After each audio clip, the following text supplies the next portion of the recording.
गांव के किनारे बसे एक छोटे से कस्बे में राकेश नाम का एक युवक रहता था। राकेश की उम्र लगभग 22 साल थी। वो पढ़ाई में ठीक ठाक था, लेकिन पिछले कुछ समय से उसका जीवन पूरी तरह बदल चुका था। पहले वो बहुत ही मेहनती, समझदार और अपने माता पिता का आज्ञाकारी बेटा था, लेकिन अब उसकी संगत बदल गई थी। नई संगत के कारण राकेश देर रात तक बाहर रहता, गलत आदतों में पड़ गया था और घर की जिम्मेदारियों से दूर भागने लगा था। उसके माता पिता बहुत चिंतित रहते थे। उसकी माँ रोज भगवान से प्रार्थना करती कि उसका बेटा फिर से पहले जैसा बन जाए। एक दिन उसकी माँ ने उससे कहा, बेटा, पास के मंदिर में हर शाम सत्संग होता है, एक बार वहां चलकर देखो। राकेश ने हंसते हुए जवाब दिया, माँ, ये सब बूढ़ों के काम है, मुझे नहीं जाना वहां। माँ ने कुछ नहीं कहा, बस चुपचाप उसकी तरफ देखा और अंदर चली गई। राकेश के दोस्त उसे और ज्यादा गलत रास्ते पर ले जा रहे थे। वे लोग समय बर्बाद करते, नशे जैसी आदतों में पड़ते जा रहे थे। धीरे धीरे राकेश की सेहत भी खराब होने लगी और उसका मन हमेशा चिड़चिड़ा रहने लगा। एक दिन उसके पिता ने उसे समझाने की कोशिश की, बेटा, जीवन बहुत कीमती होता है, इसे सही दिशा में लगाओ। लेकिन राकेश ने गुस्से में कहा, आप लोग मुझे समझते ही नहीं, मुझे जैसे जीना है वैसे जीने दीजिए। ये सुनकर उसके पिता चुप हो गए। घर का माहौल बहुत भारी हो गया। एक दिन राकेश अपने दोस्तों के साथ बाहर जा रहा था।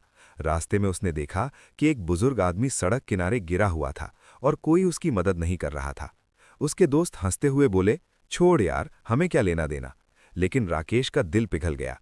उसने उस बुजुर्ग को उठाया और पास के अस्पताल तक पहुंचाया। बुजुर्ग ने धीरे से आंखें खोली और कहा, बेटा, भगवान तुम्हारा भला करे, तुम्हारे अंदर अभी भी अच्छाई बाकी है। ये सुनकर राकेश को कुछ अजीब सा महसूस हुआ। उसे लगा जैसे कोई उसे भीतर से जगा रहा हो। अस्पताल से लौटते समय राकेश मंदिर के पास से गुजर रहा था। अंदर से भजन की मधुर आवाज आ रही थी। वो कुछ देर के लिए रुक गया। अंदर एक संत प्रवचन दे रहे थे।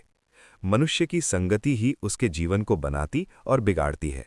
जैसे लोहे को आग में डालो तो वो चमक उठता है, वैसे ही अच्छे लोगों की संगति में रहने से इंसान का जीवन भी उज्ज्वल हो जाता है। राकेश अनजाने में अंदर चला गया और बैठ गया। उसे ये बातें सीधे दिल में उतरती महसूस हुईं। सत्संग सुनने के बाद राकेश घर लौटा, लेकिन उसके मन में बहुत कुछ चल रहा था। एक तरफ उसके दोस्त थे जो उसे गलत रास्ते पर ले जा रहे थे। दूसरी तरफ सत्संग की बातें थीं जो उसे सही दिशा दिखा रही थीं। उस रात उसे नींद नहीं आई। उसे अपने माता पिता का चेहरा याद आ रहा था, उनकी चिंता, उनका प्यार। धीरे धीरे बदलाव। अगले दिन राकेश फिर से सत्संग में गया। इस बार उसने ध्यान से हर बात सुनी। संत ने कहा, जीवन में सबसे बड़ी जीत खुद पर जीत होती है। जो अपने मन को जीत लेता है वो सब कुछ पा लेता है। ये सुनकर राकेश ने फैसला किया कि वो अपनी जिंदगी बदलने की कोशिश करेगा। राकेश ने अपने दोस्तों से दूरी बनानी शुरू कर दी। शुरुआत में ये बहुत मुश्किल था। उसके दोस्त उसे चिढ़ाते थे, क्या हुआ, बाबा बन गया क्या? लेकिन राकेश ने हिम्मत नहीं हारी। वो हर शाम सत्संग जाने लगा। उसने धीरे धीरे अपनी बुरी आदतें छोड़ दीं और पढ़ाई पर ध्यान देने लगा। कुछ ही हफ्तों में राकेश का व्यवहार पूरी तरह बदल गया। वो अब समय पर घर आता, माता पिता की मदद करता और सम्मान से बात करता। एक दिन उसकी माँ की आंखों में आंसू आ गए। बेटा, तू फिर से वही पुराना राकेश बन गया है।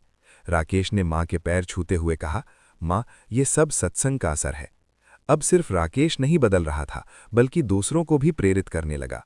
वो अपने पुराने दोस्तों को भी सत्संग में ले जाने की कोशिश करता। कुछ दोस्तों ने उसका मजाक उड़ाया, लेकिन कुछ ने उसकी बात मानी और धीरे धीरे वे भी बदलने लगे। समय बीतता गया। राकेश ने अपनी पढ़ाई पूरी की और एक अच्छी नौकरी हासिल की, लेकिन उसने सत्संग जाना कभी नहीं छोड़ा। वो हमेशा कहता, अगर सत्संग नहीं होता तो शायद मैं आज कहीं खो गया होता। सत्संग का प्रभाव बहुत गहरा होता है। अच्छी संगति इंसान को ऊंचाई तक ले जाती है, जबकि बुरी संगति उसे गिरा देती है। जैसी संगति वैसी रंगति। अच्छे विचार और अच्छे लोग जीवन को बदल सकते हैं। राकेश की कहानी हमें ये सिखाती है कि चाहे इंसान कितना भी भटक जाए, अगर उसे सही मार्गदर्शन मिल जाए तो वो फिर से सही रास्ते पर लौट सकता है। सत्संग सिर्फ भजन या प्रवचन नहीं है, बल्कि वो एक ऐसी रोशनी है जो अंधेरे जीवन को उजाला बना देती है।